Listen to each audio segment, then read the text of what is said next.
Good afternoon. Just for the initiated, just to start things off as well, maybe just tell us a little bit more about yourself, what you do and everything, just for the sake of the audience. Of course. So hi, everybody, and thank you for making it back after the lunch session. Had I known that I do after the lunch session, I wouldn't come. Yeah. It's the toughest session, right? My name is Gigi, and I founded, together with two partners in Silicon Valley, a firm called NFX, which stands for Network Effect. And the reason why we call it Network Effect is because we believe that we did a lot of research, and it seems that around 70% of returns in the tech world comes from companies that are powered by network effect, like all the companies we like Facebook and Uber and eBay and lots of others are network effect companies, and Amazon, of course. But only around 20% of companies have network effect in their core. So there's like a discrepancy there. So we're focusing on this. Before that, I started my career as an Air Force pilot, then had founded over the years 7 different companies in various fields, and ran a bunch of other companies. So, and recently, over the last few years, I've been doing a lot in blockchain, and I've been diving more and more into that romantic new domain. What got you first involved, or what sparked the interest in blockchain? Is it through NFX, or is it just like you spoke about the network effect, right? So what really got you interested in the space, and what's your passion, so-called, in the space? Yeah, so I think that the beginning was around 5 years ago. I was on a trip with a good friend. We were snowboarding, and he at the time was traveling a lot, and he was maybe one of the first Israelis that invested in blockchain, and he got me invested in Bitcoin, got me really excited about that. I started buying at the time, and then it opened my mind to the thought that this is a bigger change than just a new currency, right? So I have in my history, I also founded and ran a bunch of online gaming companies, and so in that I knew the difficulties of payment, and I knew the issues around money transfers, and so that became interesting. But very closely afterwards, I started feeling that there's something bigger hiding behind it, which is more the bigger idea, which is the change in the way businesses could be built and run. And that got me really excited, and so my first investment in the field was around 4 years ago, in an Israeli-founded company called Scenario that didn't really do well, but with this not doing well, I still made like 20 times my money. And I said in every field where a company can go badly and I make 20 times my money is a field I really need to double down on. Where's your friend now, the snowboarding, right? Where's your friend now? Like, where's he in the industry? Did he exit? Did he sell all his coins? Or he's running a company. It's a funny thing. He made quite a bit of money. He sold quite a bit, but he's running a company that does mining in Madagascar now. Really? So, yeah. Are you sure it's not a North Pole or anything like that? Like, it's snowboarding. No, you never know. Seriously. But we started taking it a lot more seriously, and clearly one of the reasons that we're very excited about it is that at the end of the day, when you think about network effects, the reality is that money is probably the most networked product that the human race has ever invented, right? The only reason, well, money has trust associated with it, but it's actually a way for a network of people to collaborate financially. And so when we think about things that have network effects attached to them, clearly that's one of the top areas. And so we really started looking into it. It's inherently most blockchain projects, clearly the layer 1 protocols, they have the operating system or the app store kind of network effect on top of them. And many of the dApps are trying to build network effects businesses. And so that became really interesting for us as a field to dive down into. All right. So you've essentially been involved in tech for a very long time, right? Like what, more than 10 years, 15 years? Well, that'll tell people how old I am, but I can tell you that my first company that I founded was a company that dealt with controlling buildings over IP, and that it was an innovative idea at the time. That tells you how old I am. So around 20 years.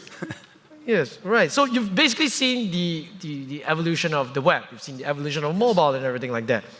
Do you see any similarities with that two revolutions to potentially like a blockchain revolution that way? Well, that's a big question. I think that when we talk about blockchain, we need to separate blockchain phenomena into a bunch of things, right? So we have blockchain as technology. Yep. We have the concept of decentralization. Yep. We have cryptocurrencies as a ways to store and move value.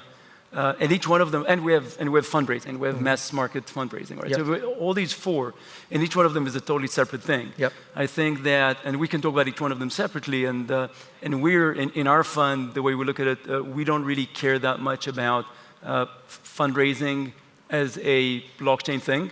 We think that's completely separate. That started with AngelList and with the likes of these companies, and kickstarting Indiegogo on getting a product, then AngelList on getting equity. And we think that in that direction, tokens, especially security tokens, are just a natural evolution rather than a revolution.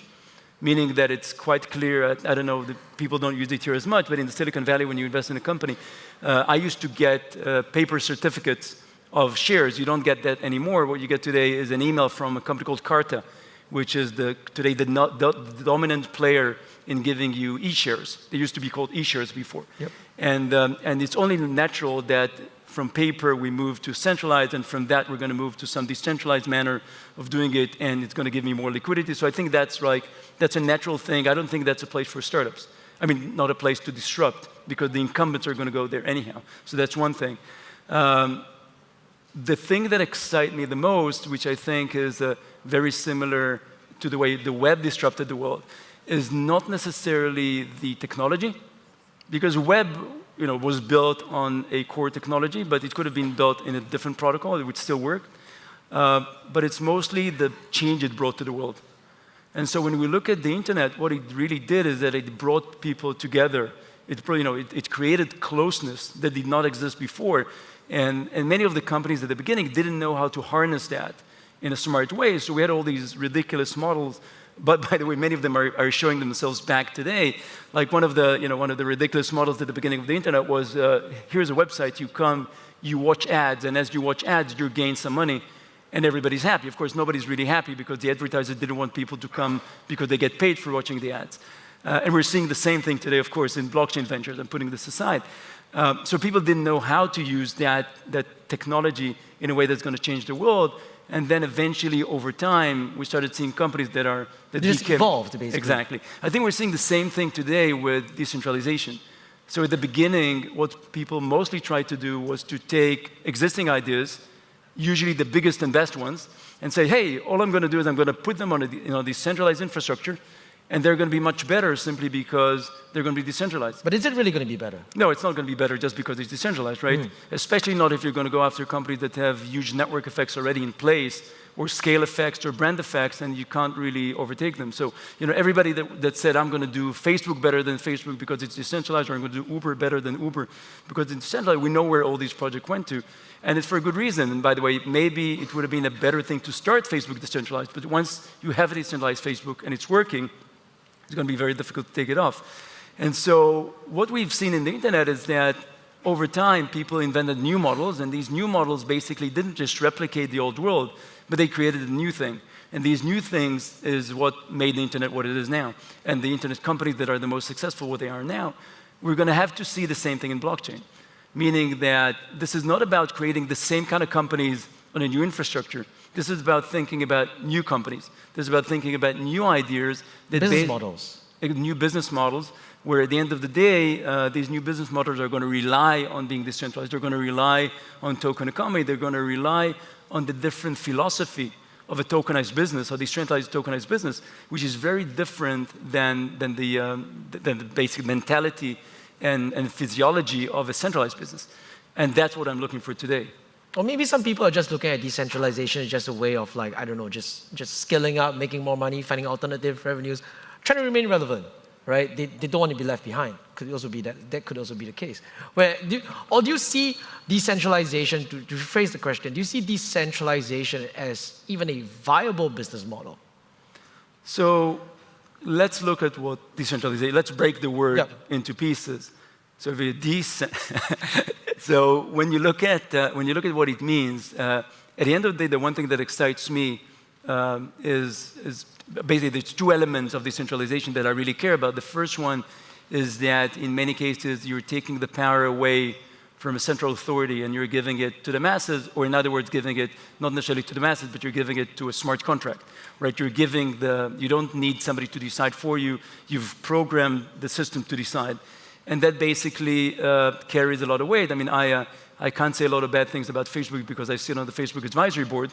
But when you read some of the things that have happened in Facebook over the last few years, you can't but wonder whether it's a better thing for the world had Facebook being decentralized without people pulling the strings and turning things the way they wanted them to. So that's one thing. The second thing is that one of the things that really is bothering me in the business world, and this is also a social discussion that is completely different than the technical one, is the fact that we have a complete misalignment. So if we take a simple example like an Uber, right? You've got drivers and you've got passengers, and they're basically being connected in a marketplace fashion, and that's great, and everybody loves it.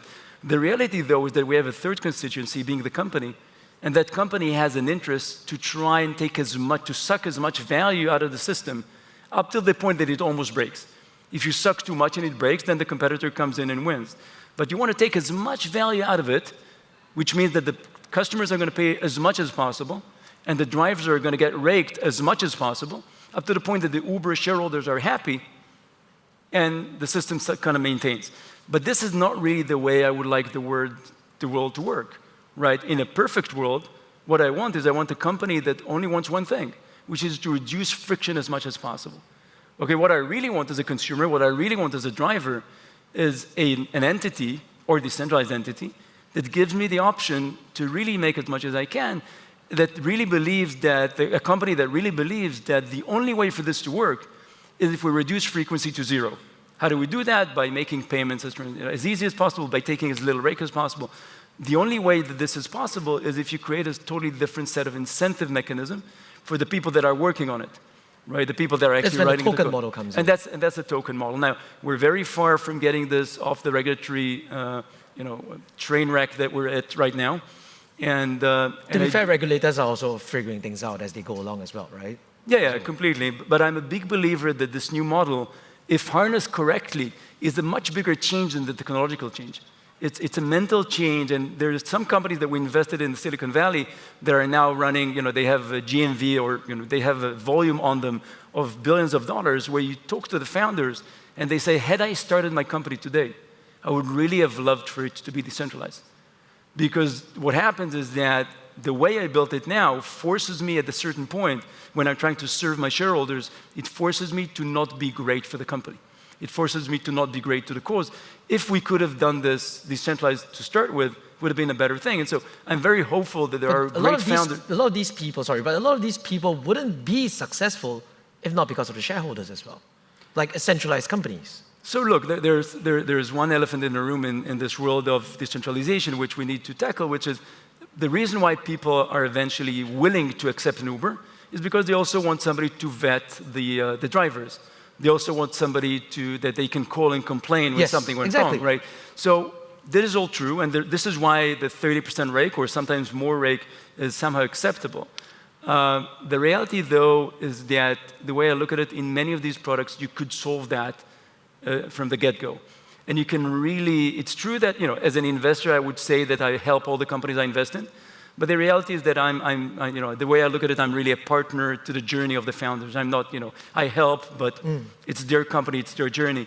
And so I do believe that also without, and I've seen a bunch of examples like that, I do believe that also without normal shareholders, you can actually make a company work. Now, we're not there yet, and clearly, at the end of the day, when we measure the success of the industry, at the end of the day, layer 1 protocols are only going to be as successful as what's built on top of them. Right, there's no real purpose of building a layer 1 protocol if nobody's using it. And so the state of the apps is what we look at all the time as a measurement for the health of the industry. And based on that measurement, the industry is not healthy, right? That just that we all know, the industry right now, we're talking about tens of thousands of daily users of the apps, that's all, which is clearly a ridiculous number compared to the amount of trading that's going on or the amount of hype. But I do believe that we are in the right direction. We can talk about why that's the case. Yeah. But for me, as you said, when we spoke about blockchain supremacy, at the end of the day, there's a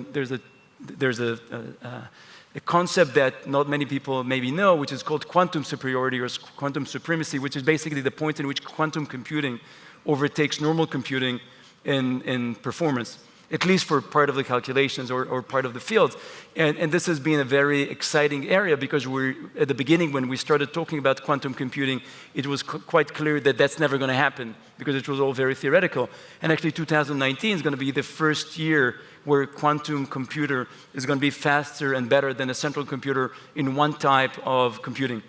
And I think that the way I try to talk about blockchain today is I try to talk about blockchain superiority or blockchain supremacy. I really try to get to the point of understanding what would we need to do as an industry to get to the point that there's going to be the first dApp that I'm going to look at and say that's a better dApp decentralized than an equivalent that's centralized.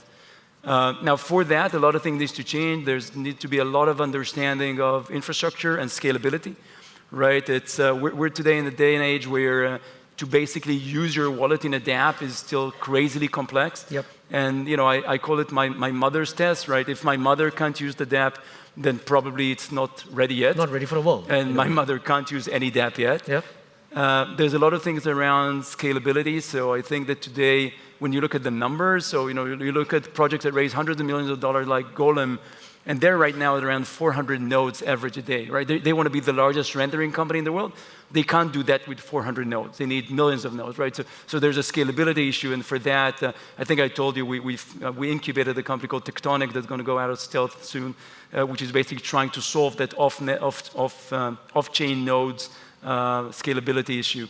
I think that there's a big change around the way the industry worked before. We kind of thought in the past that if we build it, they will come, right? So I was involved in projects like that as well, where we said if something's going to be decentralized, people are going to understand that it's dramatically better. They're going to understand that it's better for the humanity. They're going to understand it's better for them. They're just going to drop the old service and it's just going to come to us because they understand. And that didn't really work for us. Yep. So we need to think about what are the use cases where decentralization is actually better than being centralized.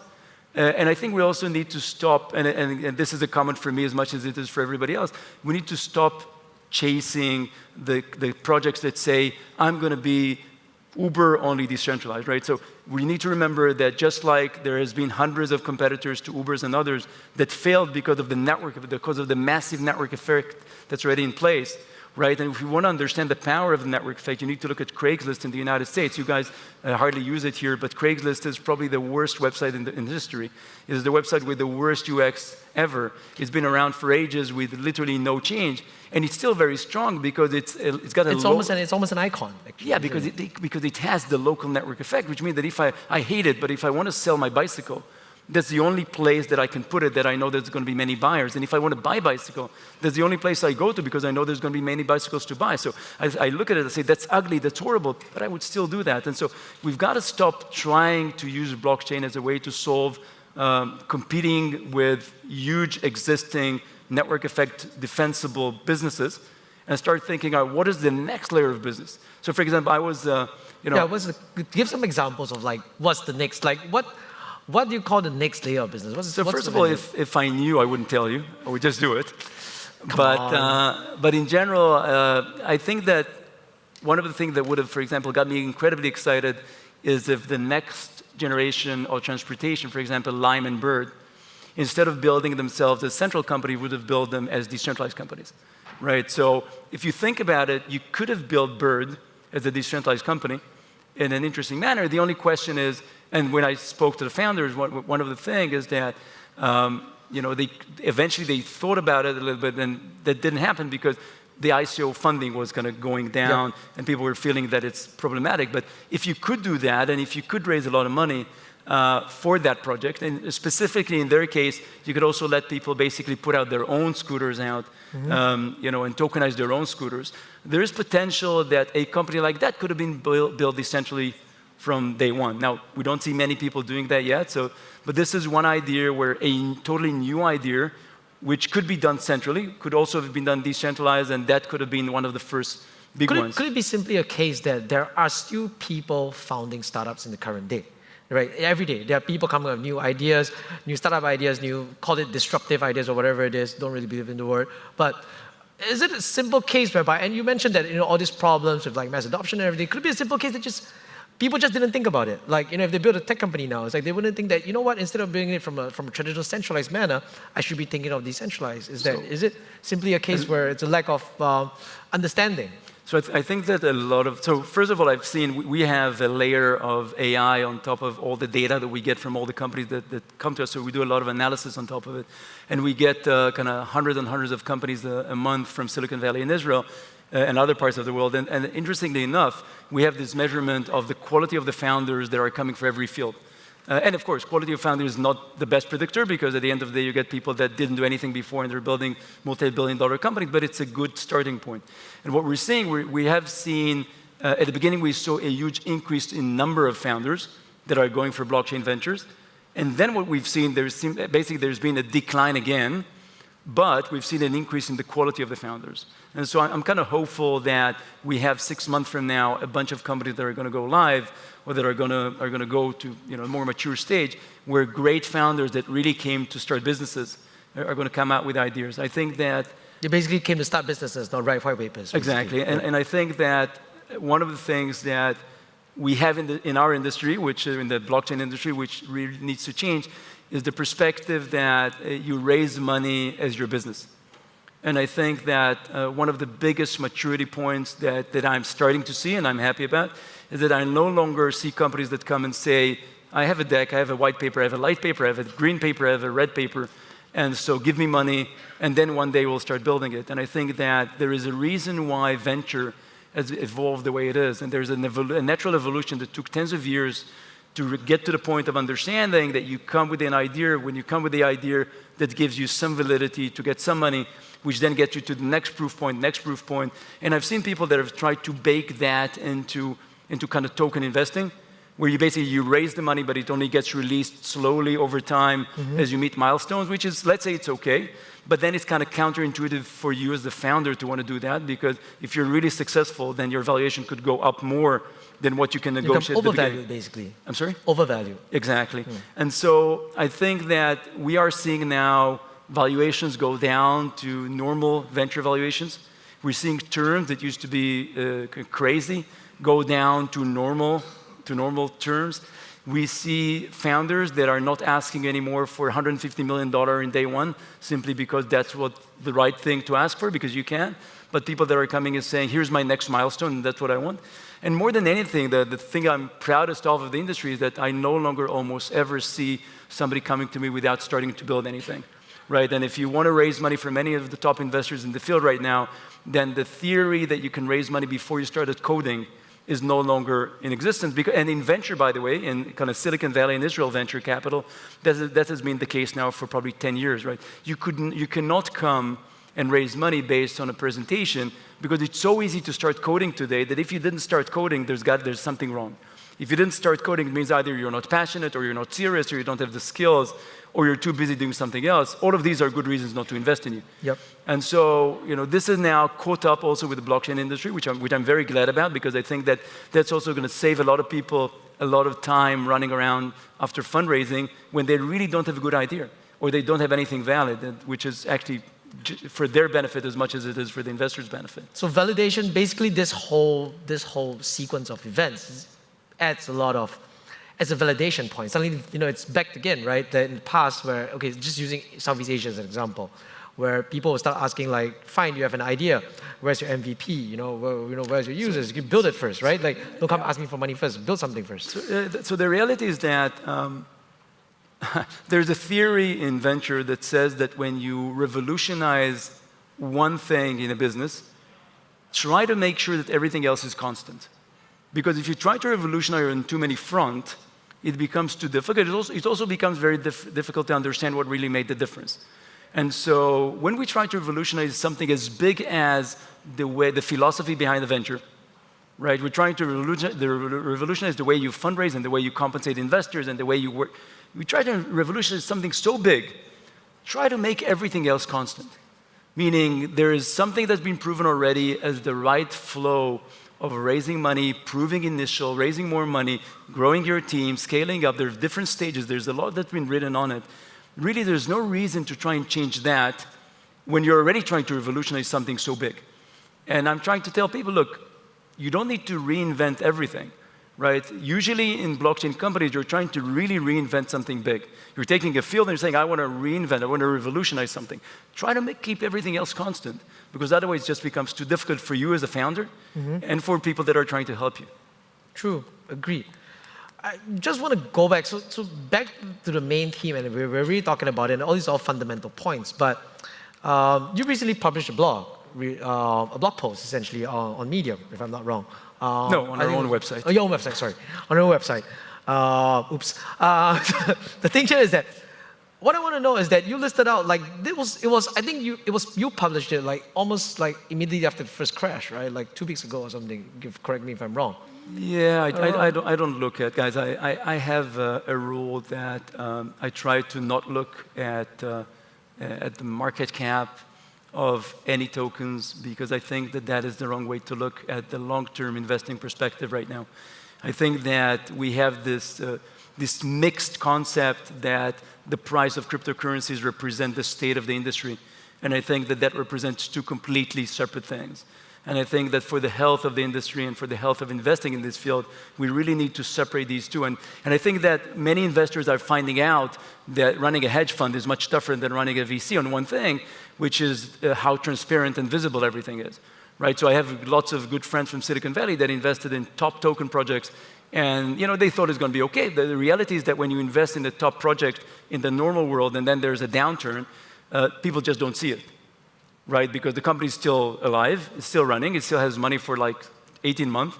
So even if I personally think that the $50 million valuation I paid for it is too high, I'm waiting, right? But if it's now publicly traded and everybody can see it, then it doesn't matter what I think. My LPs are calling and saying, why is it worth 1/10 of what you paid for it, right? So if you can't stomach that, then don't invest in tokens. That's one thing.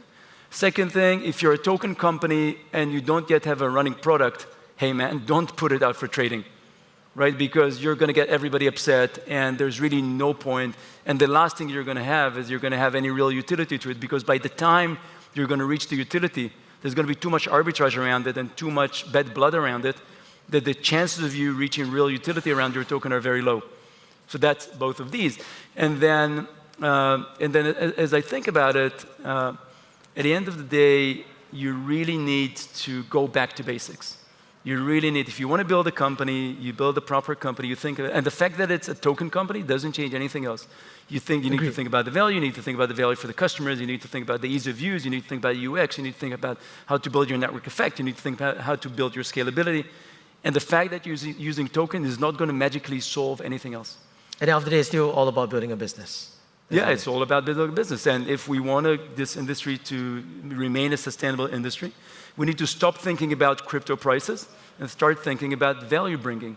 And start thinking but we also need to think of the technology as well, whether it's ready, how it's evolving, and like how we use it, like layer 1 protocols or second layer, etc., etc. How am I going to phrase this question? It's more of a case of like how. We talked about tokens, talked about investing. Like, let's talk about technologies very quickly. We've just got 2 more questions left. The evolution of technology. How big of a part does it play? And it's like how much of it is holding and how much of it is actually ready for it to happen. Say, for example, say companies being launched in the next 6 months. Is it also in line with technology advancing in the next 6 months? So look, I think that we're still at the stage where the technology infrastructure in the industry is fairly poor. One of the things that I'm learning more and more is how difficult has it become to layer 1 protocols that are out there with real money on top of it to actually iterate fast the way software companies iterate. And it's quite clear that it's going to be tough, because suddenly if you're an operating system company or a database company and you put out a new version, then people can try this new version, and you're going to have beta customers that are going to try the new version first, and then you're going to have a rollback plan and everything. And so if you're an Oracle and you're releasing a new version for your database, it's really complicated, because every company that's going to use this is going to either potentially is going to go into trouble if you didn't build it correctly. But there's a slow rollout plan. If you're a layer 1 protocol and you have like $10 billion of people's money, including the people that have founded it, on it, and now you're going to get it wrong, that's a big thing, because there's a direct monetary element connected to it. And so we're seeing the layer 1 protocol actually become much slower than normal software companies. which I think is a bad thing. Yes. And I think that we really need to understand what is the way that this industry can evolve its technology faster. Because the actual pace of technological innovation on layer one is actually pretty slow compared to traditional industries that I'm saying. Part of it is governance. Part of it is this technology debt that you have because you've got money sitting on top of it. Yep. Part of it is the fact that some of the contributors in some of the places don't have the right business model around contributing. And so it's difficult to get the top people to get involved in this. So I think that also on the layer one side, we're going to see some more consolidation over time. And we're going to see some of the protocols emerging as more, I'll call it more normal, not on ownership, but more normal software companies in the way they work and the way they give predictability as to when things are going to go out and the way that they give the transparency for developers to properly build on top of them. And basically, remember, if you're a founder and you chose the layer one protocol and you got it wrong, that basically means that you could spend the next 2-3 years of your life really messed up. And so, this is a big responsibility. And so I think we will see a lot of change at that level as well. Understand. And just one very last question, and I'll probably open up a couple of questions to everyone as well on this topic. This is more of like you and NFX. So I think in the audience here, and even outside the room, people watching, there are people who are, because of the way everything is right now, they're all looking for investment money, they're looking for advice, they're looking for expertise. Maybe I'll talk to you, it's like, what are you looking for? Like, if somebody were to talk to you, if you were doing a project, what's the thing that's going to interest you the most, and how would I approach you to even get 10 minutes with you? So the things we look around blockchain these days, we do a lot of things that are not blockchain. But the things we do around blockchain today, we still look at layer one protocols. We look at these as kind of big bets that may work or may not work. So the last one we did was Space Mash, which we like conceptually, but still the jury is really still out whether this is going to catch or not. We look at developer and scalability tools. So things that eventually the goal of them is to make using a dApp so easy that my mother can use it, right? And when it reaches my mother, it means that everybody can. And so we're looking for things that are going to make that much easier for people. We looked a little bit on the enterprise blockchain side.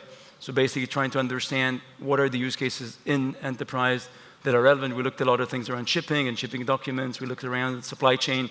We looked around finance. So that's another area that we're looking for.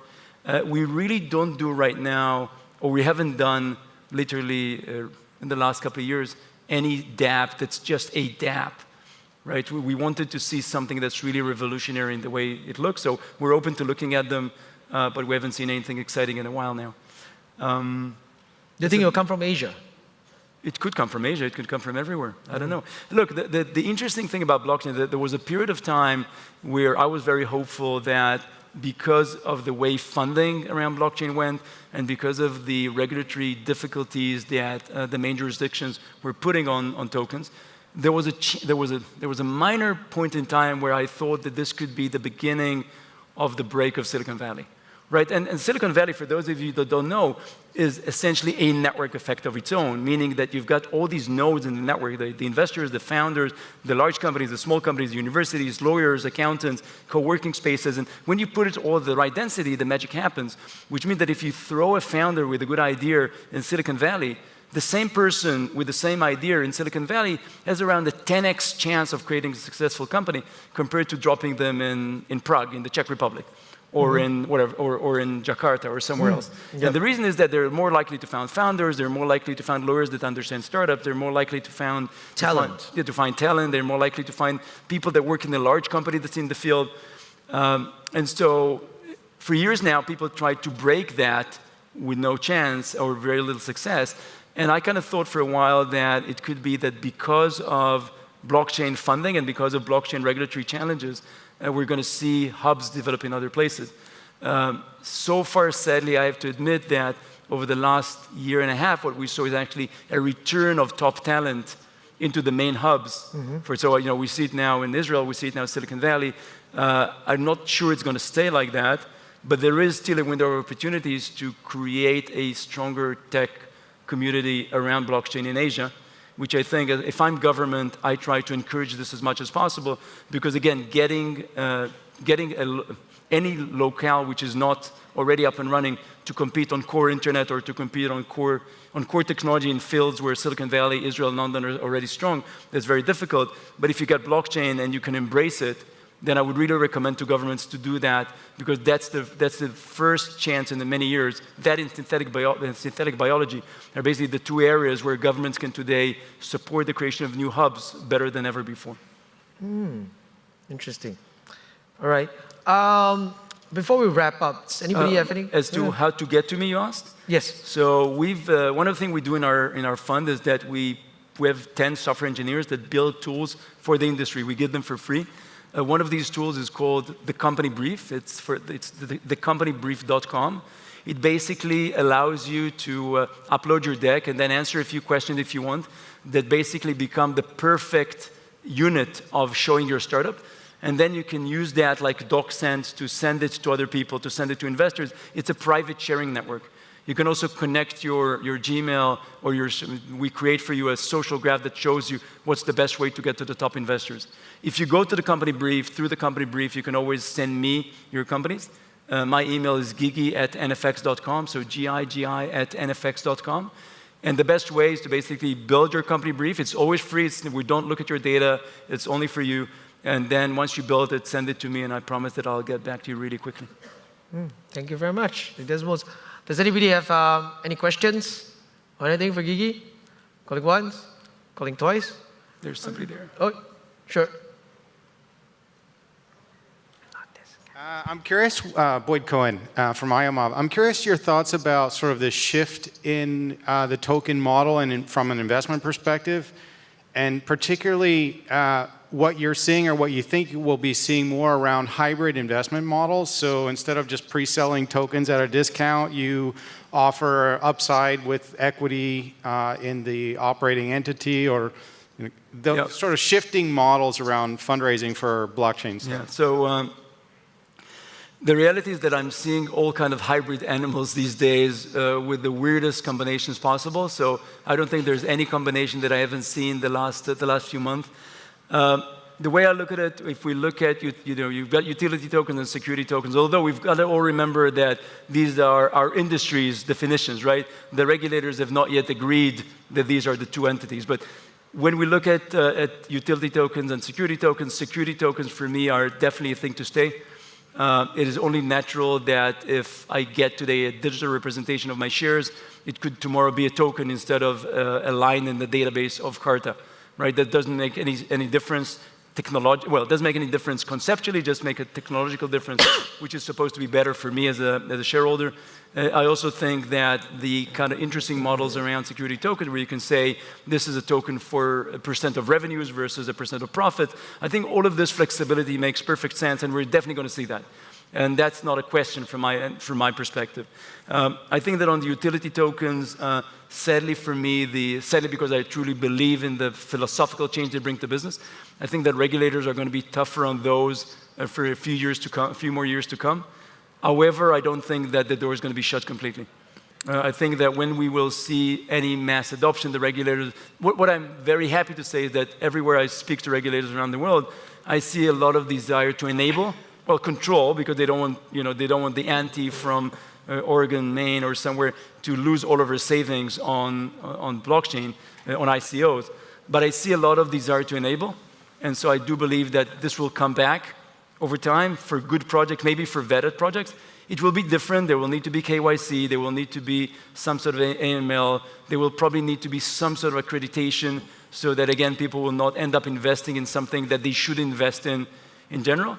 But I do believe that we will see the utility token model rise again with restrictions. And so as for the hybrids, I personally don't really like the hybrids. I don't like the hybrids because at the end of the day, if what excites me is the philosophical change, then the last thing I want is for a company to have two constituencies. Some people holding tokens and they want this to be friction-free as possible and no rake, and other people holding equity and they want it to be as friction-full as possible up to the point of breaking because they want to take money home, right? So I've seen companies that had both models, and that never leads to anywhere good. And so for me, whenever somebody coming to me with a dual model, I stay away from it. simply because I think that this is eventually going to lead to exactly the opposite of what I want to see in the industry. But that's just me. Right. Any more? I'm going to call it a wrap. Right. Any closing remarks? No, guys, so thanks for listening. Remember, for me, the most important thing that I want, look, I've been building companies and I've been investing in companies for years now. I've built 7 companies myself and invested in more than 200 over the years. And there's the joy of creation, there's the joy of building, there's the joy of changing the world, there's the joy of doing something new. And for me, the biggest thing that we need to change, everybody sitting here and me and everybody else, is that we need to move away from an industry that looked for the quick buck, that looked for the quick turnaround, that looked for arbitrage creation rather than value creation. And if we want this to be sustainable, we need to start focusing on building real value. We need to start focusing on building real businesses that bring real value and real utility to the world. If we do that, this industry and these events are going to get bigger and bigger because there's a real philosophical change that can change the world and impact the world. If we don't do that, the industry is going to be short-lived. So for me, let's go back to building. Let's go back to focusing on creating real value. Let's forget about market cap for a second, and let's build great companies that are going to change the world. Thank you. Thank you very much.